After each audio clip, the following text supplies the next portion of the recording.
Renamed in late 2020, there's a look at Lumen Field here in Seattle, Washington. Tonight, it's our first Monday night game of the new season, and we've got a good one coming up between the Denver Broncos and the Seattle Seahawks. The first of two here on a Monday night, the opener for these two teams as we're underway on EA Sports. And a fair catch signaled for and taken successfully.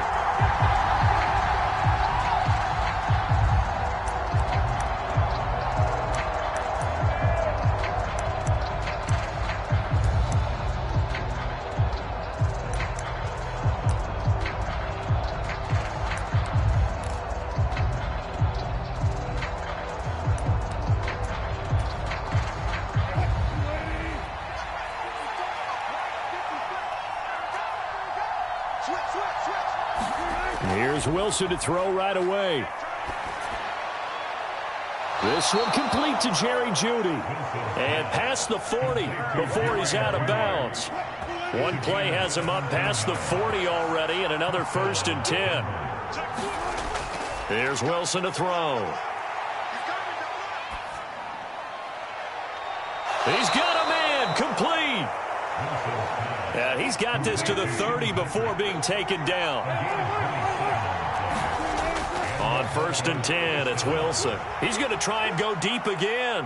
Left sideline, a dive, and it looks like he's got it. We thought they may be a quick strike offense this season. That is lightning quick. Not bad for the first drive of the year. That has to actually exceed expectations, doesn't it? Because most teams want to be a quick strike offense. They want to score as quickly as possible and run a defense into submission. What they have to understand is, while they got it done there, long way to go. Don't get discouraged if you have to run a few more plays on your next drive. And that'll carry over the back line of the end zone for a touchback.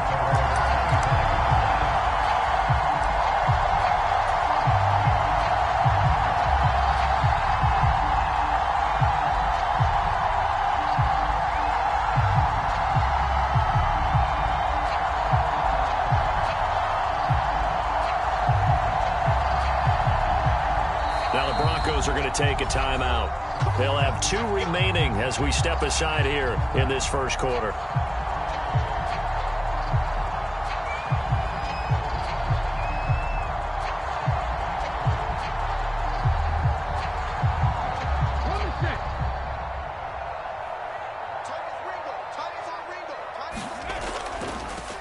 They'll run here with a rookie second-round pick, Kenneth Walker. And he's going to be dropped following a pickup of 7 past the 30 to the 32.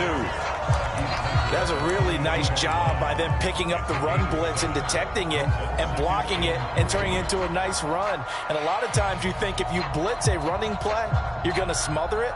But a lot of the blitzers, they come in a little bit high. They don't have great leverage, and they're easily blocked and turned to the side. So they'll come up after the gain of 7 on a 2nd and 3.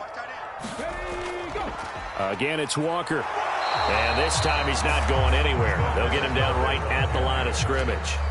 Call it no gain that time as it's going to leave him with a 3rd and about 3 to go. Maybe I'm wrong, but it looked like even if he had opted to keep that, I don't think there was going to be much to gain. Seemed like it was perfectly defense. And know what they say? Those guys on the other side, they get paid too. Into double coverage, and it's intercepted. Picked off by Kareem Jackson. And the Broncos are going to take possession of the football. That throw, Charles, over the middle of the field, and a few too many bodies in there got picked. That's a normal situation, too, isn't it? No matter how hard you try and spread the field sometimes, there's always going to be a traffic jam, it feels like, towards the middle. And if there's any type of a missed throw or maybe the ball's tipped or just too many bodies in the area, an interception can result.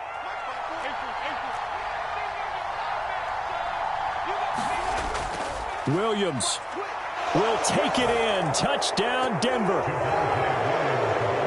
Well, it's only week 1, CD, but right now this offense, they look in mid-season form. And what we're seeing is the benefits of all their dedication in the offseason. OTAs, mini camps, preseason, you name it, they did it.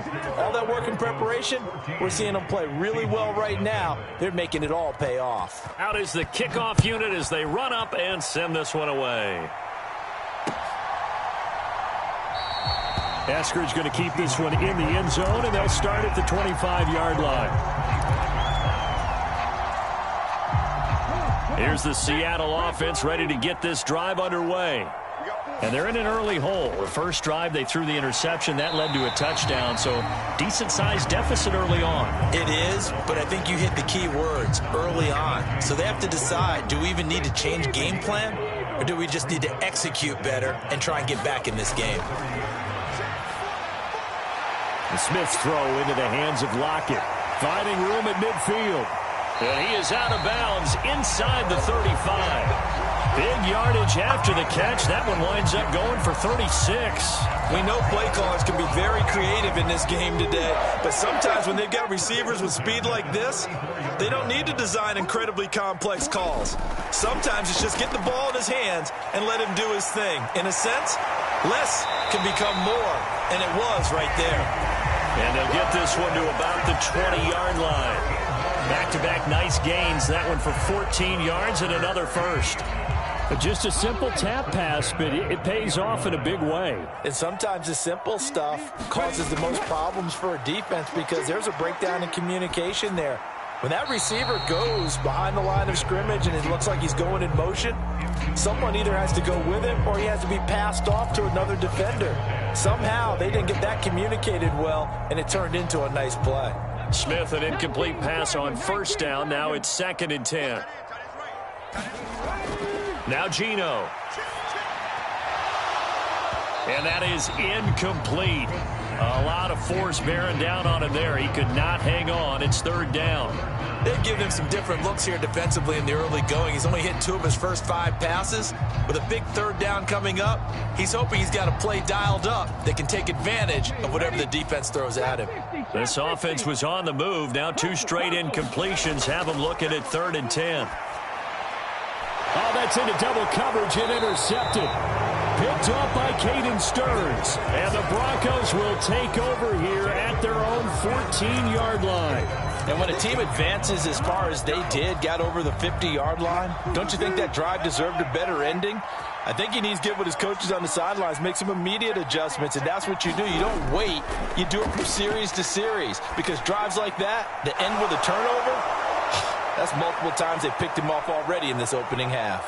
Finding space at the 40, down the right sideline. So that changes things in a big way. Now from all the way down inside the 30, here's 1st and 10. Buying time to his left.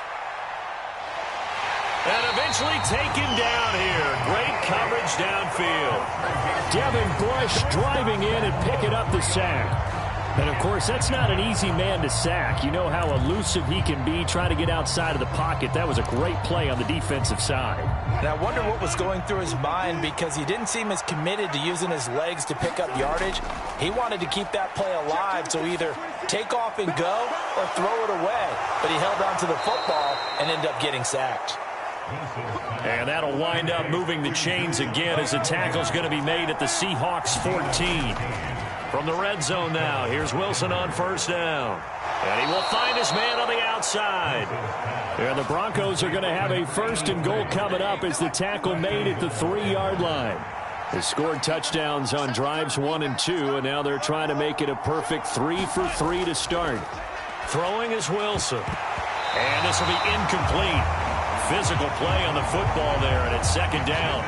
Excellent defensive effort to get to him and provide a little contact before the catch could be made cleanly. 2 of their 3 red zone trips so far they've come up empty on. They'll look to reverse that trend on 2nd and goal. To throw again is Wilson. And that's caught. Did he stay in bounds, though? He did not. Ruled incomplete. All right, Captain. It's batting down the hatches time defensively. Dodged 2 pass attempts to the end zone. Now what do you think they're going to try and dial up on 3rd and goal? Well, knowing them and knowing what we just seen, I think they're throwing it again, don't you? I think you have to. And this is caught for a Bronco touchdown. Albert O from 3 yards out. And the Broncos are looking good here in the season opener as they're able to extend their lead. Extra point splits the uprights, and it's now 21-0. So how about this for a start? 21-0 here in the first as they kick this one away. And this will be a touchback as that sails over the end line.